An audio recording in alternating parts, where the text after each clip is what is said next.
Good to see you guys today. And the lights are going to come on in a second. But I'm sure many of you have had different jobs over the course of your life. I myself have had many odd jobs. In fact, in the past, I actually shared with you that during college, I used to deliver pizzas for Domino's. And you may have recalled that one little story in which the boss ran out of cars to give me to deliver, so I delivered pizzas in her Alfa Romeo Spider.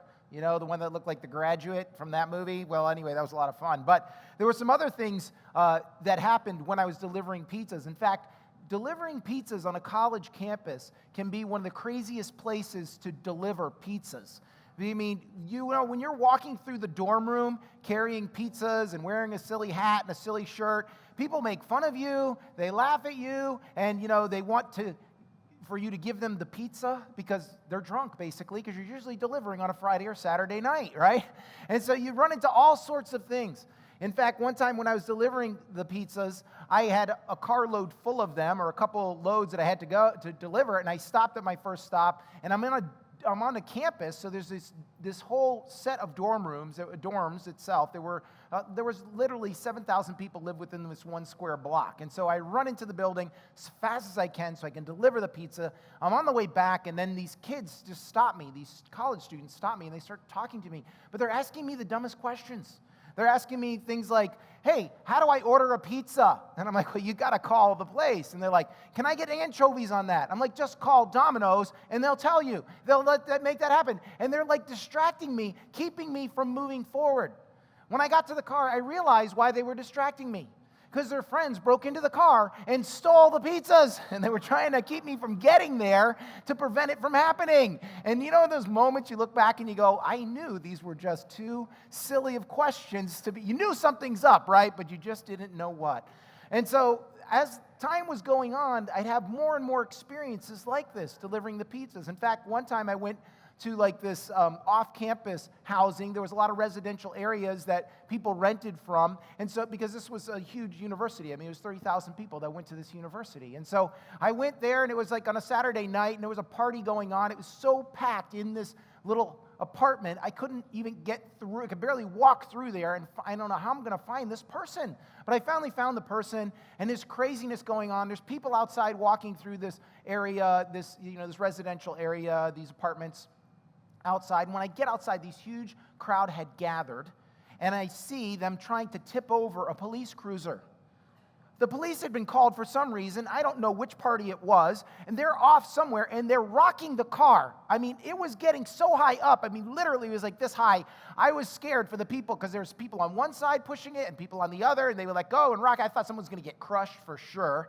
The police come out and see this, okay, and they break it up, and they get out of there as fast as they can.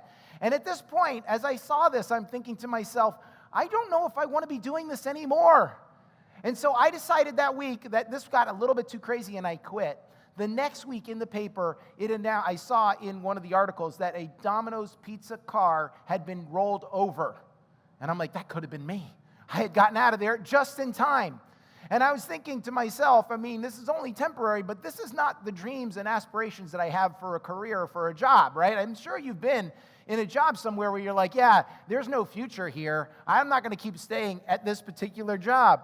And I don't think any of us said when we were younger that we wanted to deliver pizzas all our lives. I mean, I don't think that's what we were thinking about. Like when we were a little kid and your parents asked you, what do you want to be when you grow up? I mean, we think of other things that we want to be, like maybe an actor or a professional sports player, or maybe a fireman or something like that, right? Or president of the United States. I mean, the conversations that I had sitting around with other people, it probably didn't come up like, yeah, I can make a career out of delivering pizzas. Now, if you deliver pizzas, please don't feel bad. Sometimes you make good tips. I'm not trying to knock that career per se, but it's not one that we think of that's going to be the one that we want to be a part of maybe, right? And we think of other things that we want to do. I remember some kids wanted to sit around when I was younger and make a career out of playing video games. And do you know that you can actually make a career out of playing video games nowadays? I was actually looking it up. I should have put the information up here, but the person who made the most last year was $500,000 playing video games because they have tournaments now and they have people testing them, and it's like, wow, I wish that was the career I could have done. But when I was younger, I actually wanted to be not a police officer. I wanted to be a professional football player. I know what you're thinking.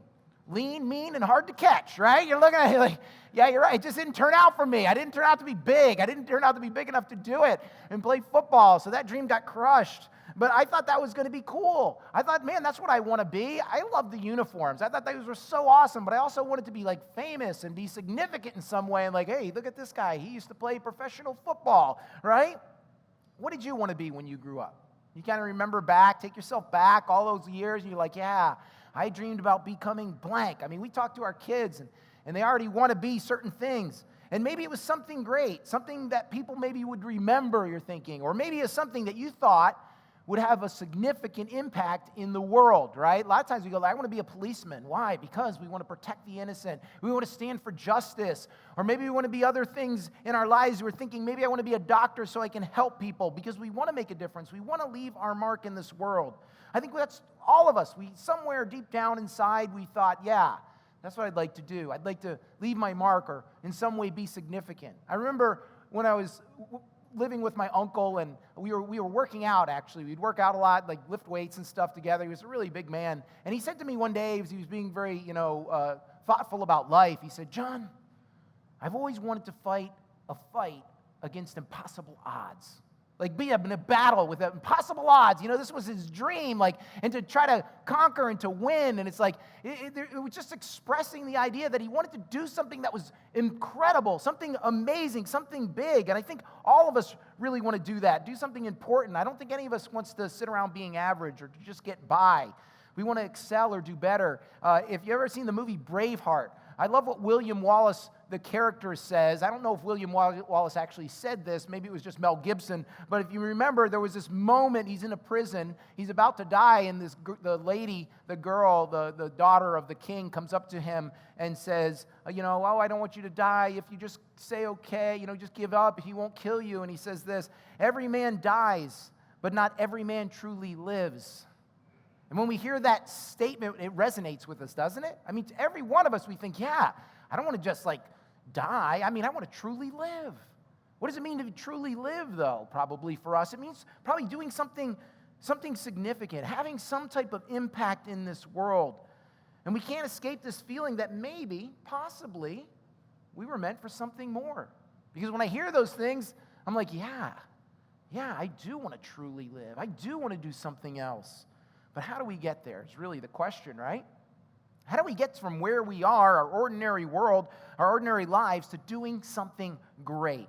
Well, today we start a brand new series called Miracle Worker, The Secret to an Extraordinary Life. And that's what this series is all about. You see, we're looking at an Old Testament prophet named Elisha. There was two prophets that were really big in the Old Testament. One was Elijah, and the other was Elisha. And they're so close in name, we sometimes get them confused, and we think somebody made a slip of the tongue maybe when they were referring to one or the other. But it could be argued that Elisha himself was maybe the greatest miracle worker outside of Jesus.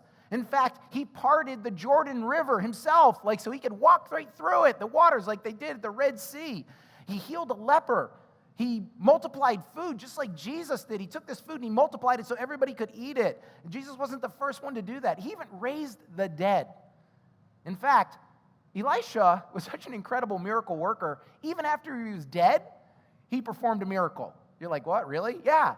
See, there was these guys, these Jewish people, and they were kind of in a hurry, and there were some Philistines raiding the area, and they were such in a hurry that one of their friends who would end up dying, they didn't have time to bury him, so they go to Elisha's tomb that was right there and ready. They put him inside, and when they kind of throw him in there, his body touches the bones of Elisha, and when they touch the bones of Elisha, he comes to life.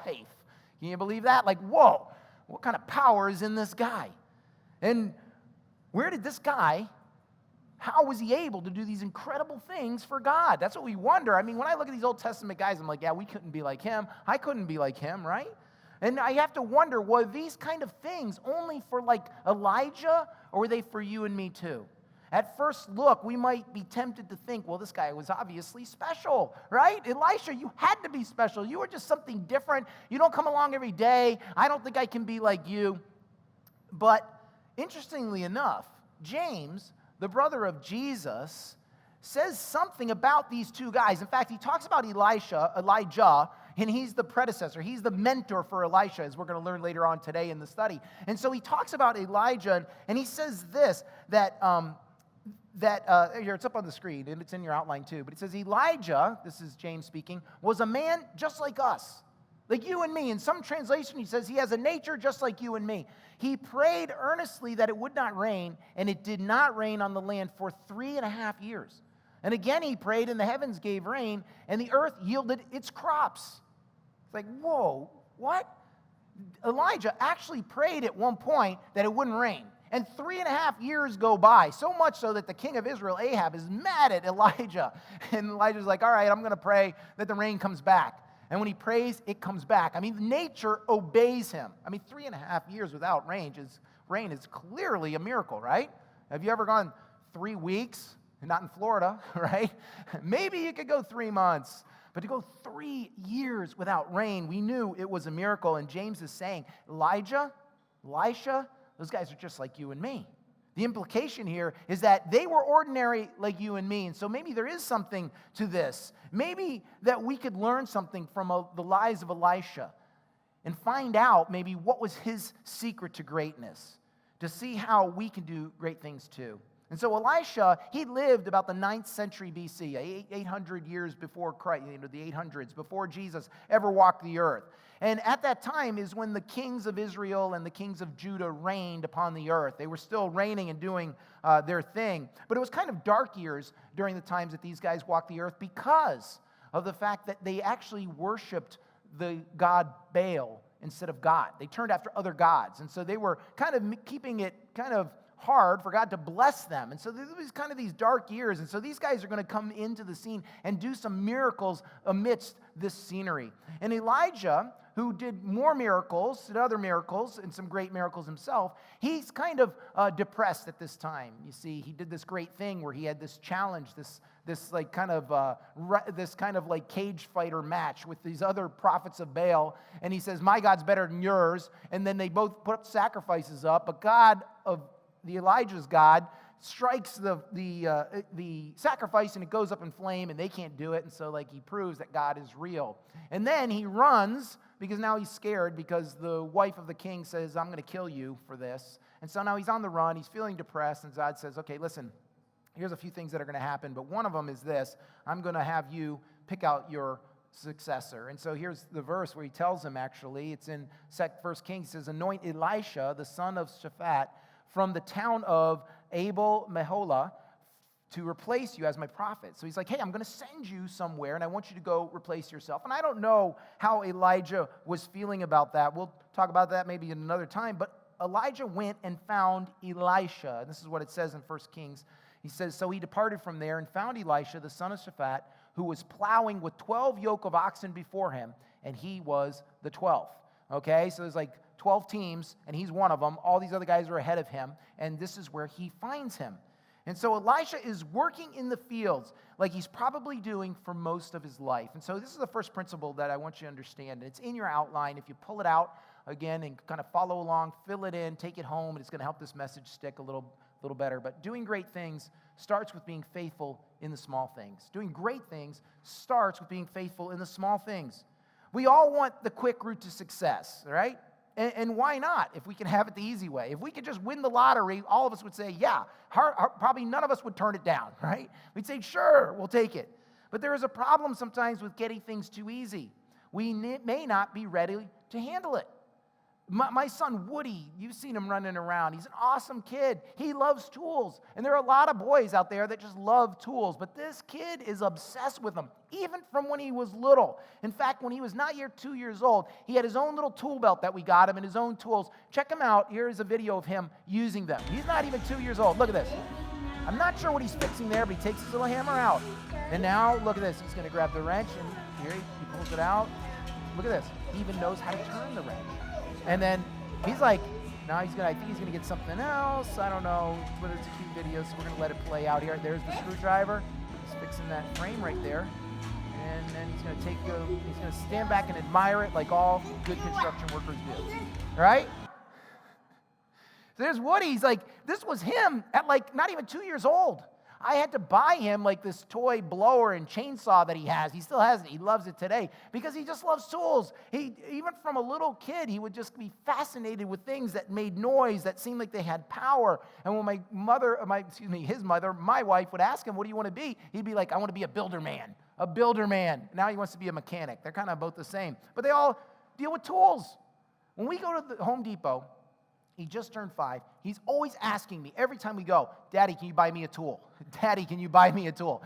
And I would buy him a tool if it was like a screwdriver or a hammer, but he wants the big things. He wants the big saws. He wants the big drills. He wants things he can't even pick up that are dangerous, that he couldn't even be able to handle. If he turned on it, probably like zing in his face or something, you know?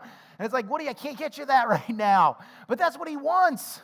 I can imagine him in the future. I'll be going to his house to have him fix things for me because that's the way he is. But I can't buy him the real ones, can I? Because if I buy him the real things, he's going to do something dangerous, hurt himself, hurt his sisters, hurt something, right?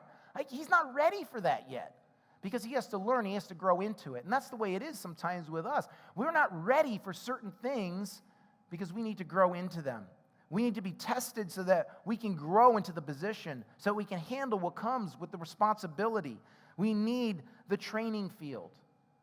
I remember the training field for me in ministry and in many other jobs that I had. But I remember this. I wasn't ready to go and do a funeral or do a wedding or even do a hospital visitation. And my pastor used to go, hey, John, I'm going. Come with me. That's all he would say. And I would show up, wear a suit, show up here. And I would show up, and then I would sit in the front seat and just watch him do what he did. And then one day he said, now you go do it.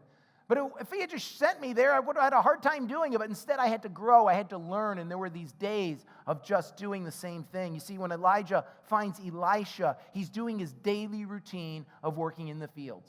And it probably wasn't pleasant. I mean, think about it. He's plowing with a yoke of oxen in front of him. What is your view all day long? Think about that for a moment, right? And what do you think the smell is like all day long? And you're walking, whatever gets dropped or whatever, if it gets wet, you're stepping in it. And this is what's happening day after day. And not only that, he's the 12th.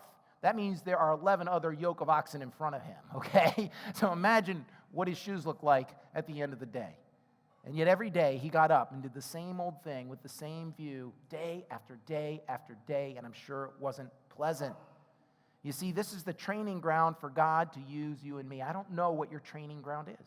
I don't know what the same old thing is for you. And sometimes it's pleasant, and sometimes you're like, yeah, this isn't the pleasant part of what I was hoping for. But we do it day in and day out. It's the proving ground of faithfulness that he wants to do something in your life. You see, the way you pass the test is not by being the best. It's by giving your best. Do you understand that? You see, we think the best position is the highest one, or we think that it's the most important one, or that it's that we achieve certain greatness, or we climb the ladder of success. But the object is not to be the best. It's by giving your best. You see, if we understand that when I give my best, it will help to defeat the I don't have it mindset, or I'm not good enough perspective in our lives. We'll never be about your greatness. It'll never be about your greatness. Even if you achieve greatness, it'll never be about your greatness. It's about God's greatness through you. And that's why when we're faithful, that's why when we walk in doing our best, God can use that to show his glory. God is looking for faithful people so he can show his greatness through them. Jesus actually said these words. Check it out. He says, the one who is faithful in very little things is also faithful in much. And the one who is righteous in very little thing is also righteous in much. He's like pointing out this principle about what's really important. You see, it doesn't matter whether you're big or great. He's saying, but there's a consistency about faithfulness. A lot of times we think once we get there, then I'll be faithful with what God has given me, right? Then I'll be responsible. But he's saying, listen, if you can't do that where you're at right now, what makes you think you're going to be able to do it when you're great? Because the thing about faithfulness is it's a character issue. You see, it's a trait that you and I develop in the plowing, menial fields of everyday life. Faithfulness is truly faithfulness when we do what we don't want to do. Do you guys get that? It's not faithfulness when we want to do it, because it doesn't take much faith to do it. It doesn't take much on our part, but it's when it's not what we like to do. That's when it's really being faithful. And that's what we see Elisha doing the same thing, regardless of the weather, regardless of the cows or the oxen, regardless of whatever it takes, he's doing the same thing.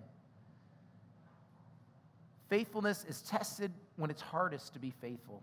And when you're being faithful, God will send you a holy discontentment.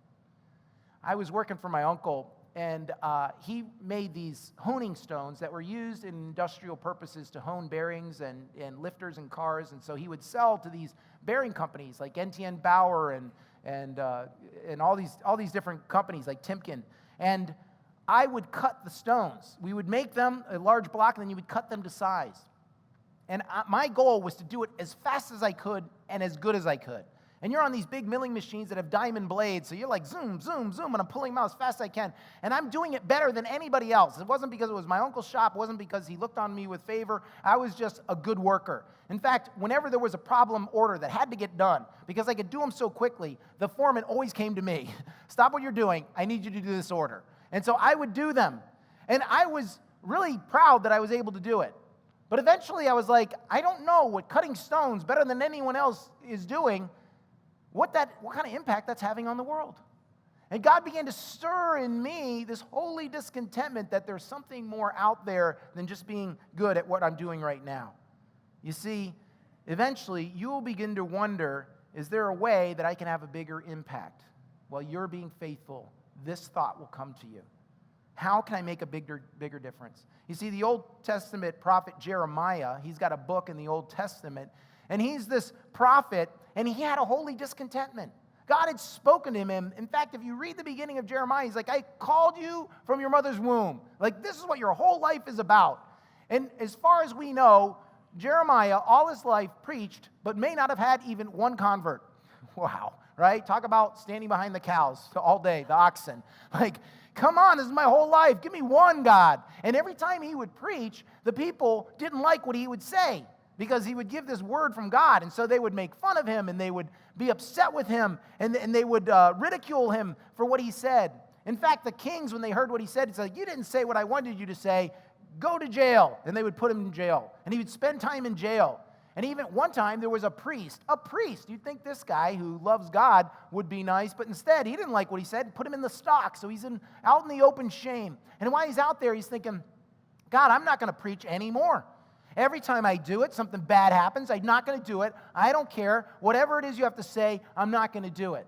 But there was a holy discontentment inside of him that wouldn't let him keep his mouth closed. Let's hear it in his own words. Look what he says here. He says, but if I say I'll never mention the Lord or speak his name, his word burns in my heart like a fire. It's like a fire in my bones. I am worn out trying to hold it in. I can't do it. You see, God's going to give you and me something like that. The same is true for us. It starts with being faithful. And as you continue to be faithful, being called to what you've been called to do, God will place in your heart something that begins to burn. And each of one of us has experienced it. I'm sure of it. Because I've experienced it. And more than one time in my life. It's not about one thing. Different moments God has been burning in my heart saying, John, I got to do this. This one thing, God's just saying, you've got to do it. And some of you have felt the same thing. I know you have. You see, God will place it in your heart, and it will begin to burn. He will place something in your heart so much so that you know you will not be content unless you pursue it. Because we keep thinking about it, and we keep dreaming about it. And we get up and we go, yeah, I got to do that thing. Maybe it's a people, maybe it's a mission or a passion or a cause or a pursuit. It's something in your life that he says, yeah, you got to keep doing. And I'll just share this with you. What God has been stirring up in my heart just recently was like being a big brother. I always wanted to be a big brother, big sister organization. And here I am at one of the events going on, and these people speak, and they're about big brother, big sister. And I'm like, how can I not do this, God? You keep putting it in my heart. Now think about this. It's been years. And I'll be honest, I've ignored it for many years. And I'm like, I come home to my wife and I say, honey, can we just do this? Because I just feel like I want to do this. And she said, sure. And so we're meeting with them now to figure out how we can do this and make it a part of our family, because it's been something that he's been burning in my heart that it won't let go. And I know there's something in your heart that God has put there. And it doesn't have to be necessarily a pursuit. Maybe it's a relationship that you know has got to be fixed. And you keep going, yeah, I'm going to fix it one day. And I bet every one of us knows people that have gone to their graves not having fixed certain relationships. And so maybe that's on your heart. I don't know what's on your heart. The problem is that we often don't know how to do it. We have it there, sitting there, but we're like, well, how do I do it? Right? How do I get from here to there? How do I get from ordinary to great? How do I get from everyday humdrum to something different that makes a difference in our lives? You see, we're not sure how to get there in our ordinary life to where he's calling. And so because we can't clearly see how or what, many of us get stuck right in this moment, right there in that moment. So I think maybe the next part of the story is going to help you and me. So we'll pick it up here. He says, then Elijah passed by him and threw his mantle on him. And he left the oxen and ran after Elijah and said, please let me kiss my father and mother, and then I will follow you. And he said to him, go back again, for what have I done to you, or for you, to you? So Elijah sees him, he comes up upon him, and his mantle was like a cloak. It was like this kind of thing, and he just kind of throws it on him in that moment. He sees him plowing in the field, and he doesn't even really say anything to him. He just drops this thing on top of him. And the mantle was a representation of who he was, like he was a prophet. And sometimes it could have been a cloak, could have been like some animal skin or something. But it was distinctive. When they saw Elijah, they knew who he was, and he's like, okay, here you go. You're going to be like me. And he just throws them on it. Doesn't even say a word. I mean, imagine someone walks into your job, like takes their hat off, puts it on your head, and then walks out. You're like, what the heck was that, right? Who is it? How'd they even get in here anyway? They got past security and without a mask. What's going on? Okay, that's a bad joke. Elisha, without hesitation, follows him. No questions asked. He's just like, hey, can I just go back and kiss my family goodbye? Like I'm not turning around to do anything. I just want to say goodbye before I follow you. And like Elijah has like a very bad attitude. What am I doing for you? Like, just do whatever. That's what his attitude is, right? Here's the second point that I want you to understand today, is that you don't have to understand fully to obey immediately. You don't have to understand fully to obey immediately. You see, it takes a lot of faith to do what Elisha did. But I'm guessing, right, there may have already been a little holy discontentment in Elisha's life. I don't know if he just walked up there and Elisha hadn't been thinking about maybe there is something greater than looking at these oxen every single day. And Elisha came, when Elijah came, he decides to take the next step. I'm just going to do it. You know, if you have a holy discontentment, and I think we all do, because we don't know how it looks or what it looks like, we stop in our tracks waiting for a certain opportunity. But God is calling each of us to take a next step. And in my journey with God, I have learned that oftentimes that's all he's going to give you in that moment. Just what is the next step? You see, Elijah goes without an explanation. When Elijah approaches Elisha, he doesn't say anything to him. There's no explanation for what's going to happen. Like, he doesn't say, come follow me. He doesn't say, I'm going to make you an awesome prophet. He doesn't say, listen, I've got something really special for you. He doesn't say anything. In that moment, I would have had tons of questions. I'd have been like, who are you? What are you doing? What's going on? What are you asking here, right? Are you sure you got the right guy? I mean, there are 12 teams here. Are you sure I'm the right one, right? There are 11 other guys. Elisha doesn't ask what will require of him either. He doesn't sit there and say to me, he doesn't ask if there's a benefit plan. Like, okay, if I leave all this, right, is there some way you're going to take care of me with this new position? He doesn't ask where he'll be staying. Like, where are we going to hang out? He doesn't ask how long it will take. He just goes. He goes without all the details. And often we want to be sure before we act, don't we? I mean, we want the guarantees. We want the assurances. We want to know that the relationship is going to work out. We want to know that there will be money there that's necessary to accomplish whatever it is. We want to know that we're not going to fail. Jesus, if you're calling me to this, then make sure you show me along the way or show me beforehand so I know. But God often calls without giving us details. In fact, in the Bible, it happens so many times this way. The patriarchs only knew sometimes one thing from them. When it came to Abraham, Abraham's living in the land of Mesopotamia, and God says to him, go. That's all. Go into the land that I'm calling you to go into. In fact, listen to what he says in Hebrews, describing Abraham. By faith, Abraham obeyed when he was called to go to the place which he would receive as an inheritance, and he went out not knowing where he was going. God just said, he just said cross over the river. Take a look at this map real quick. This is the time of Abraham. Abraham originally starts down here in Ur, right? And this is him and his dad. His dad come all the way up to here to Haran. This is where God says to Abraham, okay, let's just go. And this line, this blue line, is called the River Euphrates, okay? The River Euphrates basically separated Mesopotamia, or the Fertile Crescent, because all these rivers, this was beautiful land, but this is all desert. And so maybe that's why they were up here. But then they come, and he crosses right here, and he crosses into the land. Here's Jerusalem down here. This is Israel. And he's like, come on down here. That's all he knows. That's all he knows. In fact, he was called a Hebrew. This is where the word Hebrew came from, because the Hebrew mean the one who crossed over. The one from over there. That's all they said. He was Abraham the Hebrew, and that's where we get this term, the Hebrew.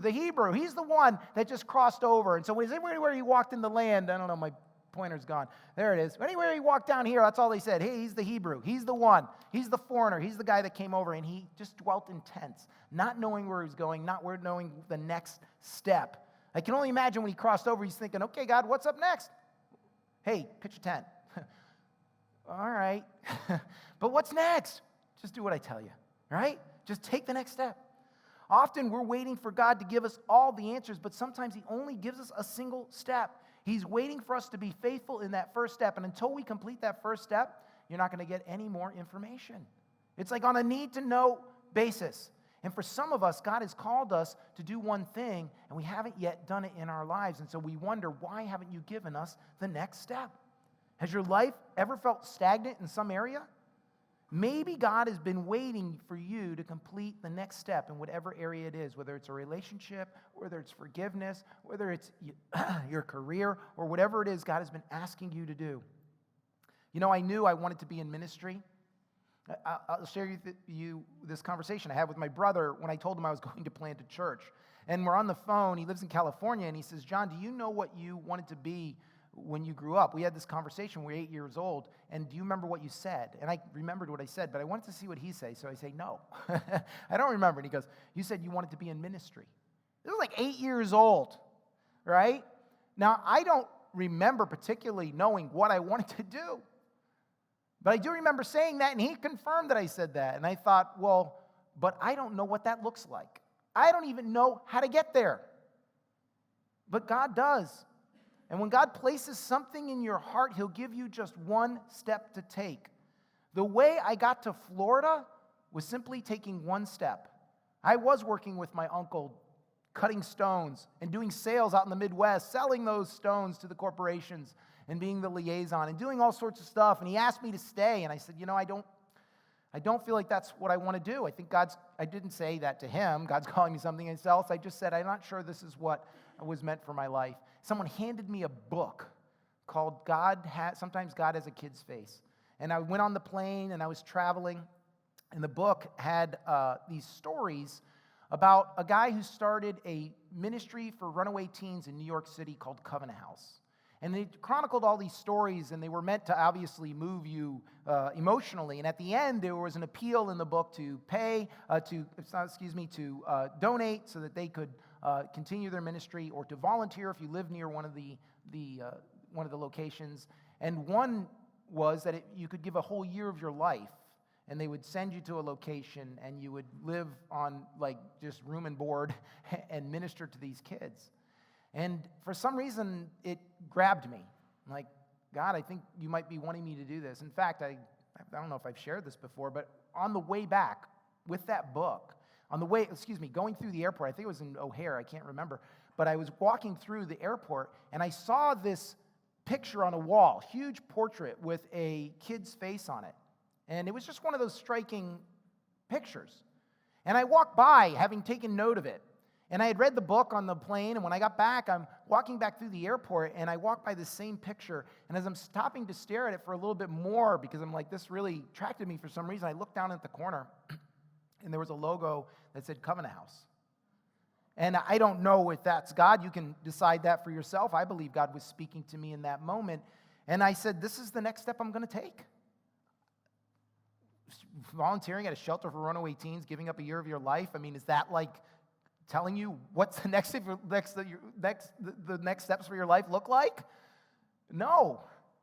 But I knew in that moment that I was taking a step toward God, and God would take 3 giant steps toward me in that moment. When I got here to Florida, I ended up finding a church, and I ended up going to a Bible study and a Bible college, and that began my journey even further. But God brought me here for a purpose and for a reason. But it all happened because I decided, well, I'm just going to take the one step.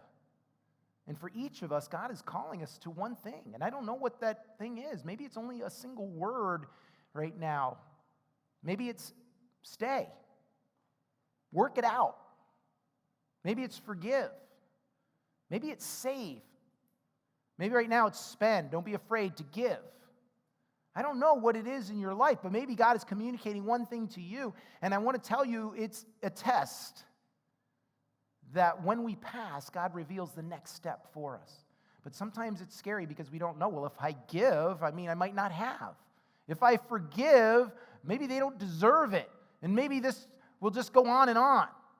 Or maybe it's stay. God, I want to leave with every fiber of my being, and I don't know how staying is really going to work out in this situation. But whatever God is communicating to you, maybe we need to just take the very next step. The very next step. When it comes to being a big brother or big sister, I'm just going to take the next step. I'm going to go to the meeting. I'm going to keep taking the next step, God, whatever it is and wherever you lead me. You see, you don't have to know the rest. Sometimes we just have to trust and take the step forward. See, there's one more thing before we finish the message, and we're going to pick up the rest of the story. So Elisha turned back from him and took a yoke of oxen and slaughtered them and boiled their flesh using the oxen's equipment and gave it to the people, and they ate. And then he arose and followed Elijah and became his servant. You see, the last point is this. To step toward your destiny, you have to step away from your security. To step toward your destiny, you have to step away from your security. You see, Elisha slaughters the team of oxen, and he burns the plow to cook them. And then he throws a barbecue for his friends and family. Like, we're going to have a good send-off, right? Let's enjoy this, guys. I guess he wanted, just to do that for his friends. I don't know, but when you think about it, he just burned his security, didn't he? Like, if I return to this field, there is no oxen and no plow for me to work. He got rid of his options. And I want you to know in life, when God is calling us, or he's put sometimes a holy discontentment in us, sometimes we have to burn plan B. We have to get rid of plan B. We have to fully commit. There is something about having one foot in the future and one foot in the past that keeps us from doing our best, isn't it? Isn't that true?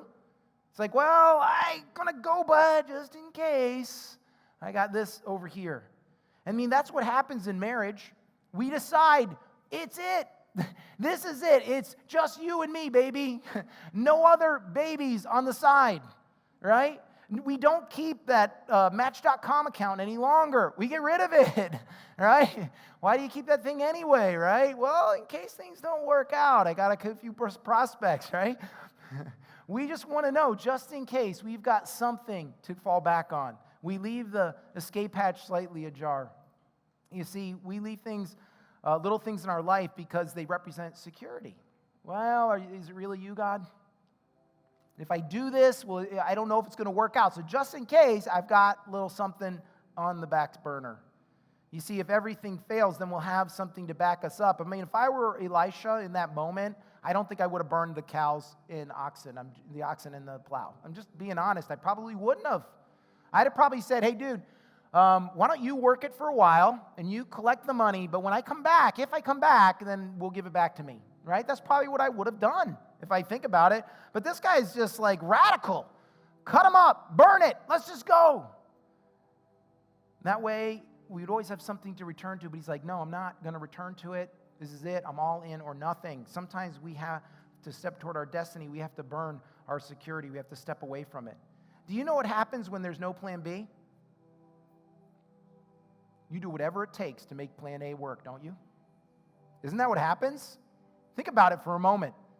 When you get rid of your plan Bs, it's like, sorry, all my chips are in. I burned the plow. We ate the oxen. This is it. We get married, we're like, that's it. There's no plan B. We either work this out because we're stuck together and it's going to be awfully miserable if we don't, because I'm not going back.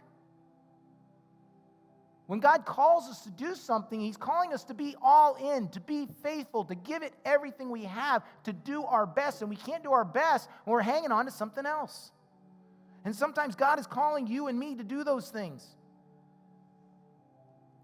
You see, we'll stick it out when it gets tough.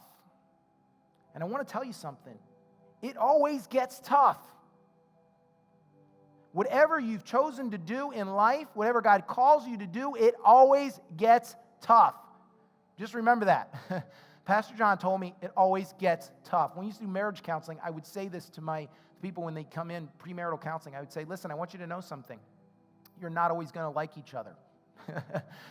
I want you to know that now, because sometimes we think, well, when I don't like them, I'm out of love now, so we don't stay together, right? It's like, I can move on. No, there will be times when you don't like each other. I'm telling you right now, but you can still love each other. You see, there will be times that are going to be tough. It always happens. When we came to plant the church, there was a moment where there was no more turning back. I had a great job that I'd been there for 19 years. I was like second to the senior pastor. I could do whatever I want. The families all knew me. I had income coming in. And I was like, this is a big step, God. Because it wasn't even all about losing that. It was also the unknown. God, what if it doesn't work out? What if I step out there and nobody shows up? God, what if it doesn't work out? Because, there's a lot of church plants that don't. But there came a moment where I stood up before the congregation and I gave a message and I told people what I was going to do, and that was that burning of the plow moment. I can't come back here. I can't be here like the next week. Hey, guys, what are you doing here? Aren't you planting a church? Oh, I changed my mind, right? Sometimes we literally have to speak into existence the very thing that God has asked us to do, because when we do it, we know we've just burned the plow. You ever say to somebody, yeah, I'm going to fix that relationship and I'm going to go forgive them or work on it, right? When you tell somebody else that, they're like, well, when are you going to do it? What are you waiting for? And you're like, yeah, I burned that plow. I can't stop now. I got to keep going forward. Whatever it is, when we speak it into existence, sometimes we have to move forward. And I'm not talking about speaking into existence anything you want. I'm talking about the holy discontentment that God's placed on your heart. We know it's there. We haven't really told anybody because we think it's crazy. We think it's unachievable. We think they're going to think we're nuts. Yeah, God kind of has placed this. Is it really God?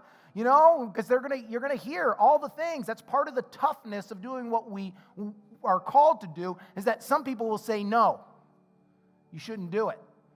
I have multiple stories about how I heard no when we came to step out and plant the church, but I also had so many more confirmations and people saying yes, but you're going to hear the no's. And they're going to break you in that moment. They're going to depress you in that moment. They're going to bust you down. But we can't listen to those things. We have to listen to the God who's called us, not to the people that are trying to call us away from what God wants to do in our lives. You see, the disciples, when they chose to follow Jesus, did the same thing. They gave up everything to follow Him. The truth is, we don't preach about it much from pulpits, but God's asked each and every one of us who is a Christian, who is a disciple of Jesus, to do the same. It's just a hard message to say, whoa, what? You called me to give up everything and follow you? Yeah. But there's also a promise that comes with it. Listen to what Jesus said, His very words. So Jesus answered and said, assuredly, I say to you, there is no one who has left house or brothers or sisters or father or mother or wife or children or lands for my sake and the gospel's, who shall not receive 100-fold now in this time houses and brothers and sisters and mothers and children and lands with persecutions, and in the age to come eternal life. And if you think this is like a crazy verse, how have we received these 100-fold houses, brothers and sisters? Because we've entered into a new family of God.